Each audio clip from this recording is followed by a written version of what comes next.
ശംഖപുഷ്പം കണ്ണെഴുതുമ്പോൾ ശകുന്തളേ നിന്നെ ഓർമ്മ വരും. വയലാർ രാമവർമ്മ സാറിൻ്റെ വരികളും ദേവരാജൻ മാസ്റ്ററുടെ സംഗീതവും ദാസേട്ടൻ്റെ ആലാപനവും.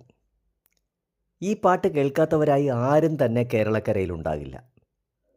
അതെ, ഇന്നത്തെ വിഷയം ശംഖപുഷ്പം തന്നെയാണ്. വള്ളിച്ചെടിയായി നമ്മുടെ വേലിക്കെട്ടുകളിൽ സ്ഥാനം പിടിച്ചിരുന്ന ശംഖപുഷ്പം ഇന്നൊരു റെയർ സ്പീഷീസായി മാറിക്കൊണ്ടിരിക്കുകയാണ്. നീലയും വെള്ളയും രണ്ട് തരമുണ്ട് ശംഖപുഷ്പം. ഭംഗിയുള്ള പൂക്കളാണ്. കുഞ്ഞൻ പയറുപോലുള്ള കായ്കൾ ചെടിയിൽ കാണപ്പെടുന്നു. അതിനുള്ളിൽ വിത്തുകൾ ഒളിപ്പിച്ചിരിക്കുന്നു. ഏഷ്യൻ പിജിയൻ വിങ്സ് എന്ന ആംഗലേയ ഭാഷയിലും അപരാജിത എന്ന് മറ്റ് ഇന്ത്യൻ സംസ്ഥാനങ്ങളിലും ശംഖപുഷ്പം അറിയപ്പെടുന്നു. ആയുർവേദത്തിൽ ശംഖപുഷ്പത്തെ ഔഷധമായി കണക്കാക്കുന്നു. വിഷചികിത്സയ്ക്കും ഇവ വളരെ ഉപയോഗപ്രദമാണ്.